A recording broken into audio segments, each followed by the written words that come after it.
Okay, last time we talked about the commutative property and the associative property, how they looked similar, but the similarities and differences between them. Today what we're going to talk about is the identity and the inverse.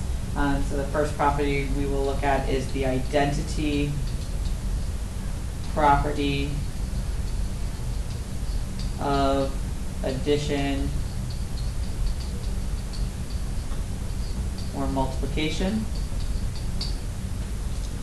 Okay, the definition of this is we're keeping the number the same. And we do this by either adding 0 or multiplying by 1. So if I start off with a number a, I can add 0 and that will keep it as a. It's not changing the number at all. If I start off with that same number, I can multiply by 1 and it's going to keep that number the same. Again, remember these are for the real numbers, so that means I could take pi and add 0 and it would still be pi, or I could take negative 3½ and multiply it by 1 and it would still be negative 3½ So that's the identity property of addition and multiplication. Now one that you get that confused with, they look similar, is going to be the inverse property of addition or multiplication. Okay? Instead of keeping the number the same, we're getting, or we get rid of a number.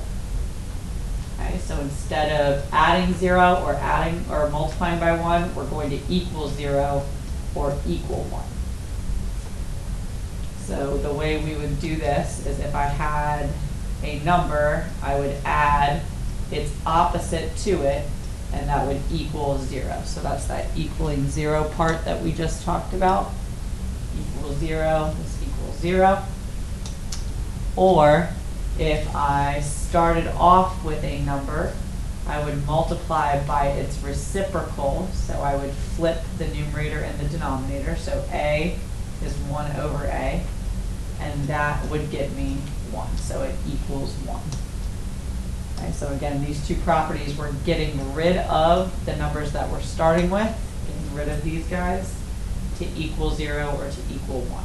Okay, so number examples, I could take negative 5.2 and add 5.2, and that would get me 0. So a number plus its opposite equals 0. So instead of adding 0, I'm equaling 0.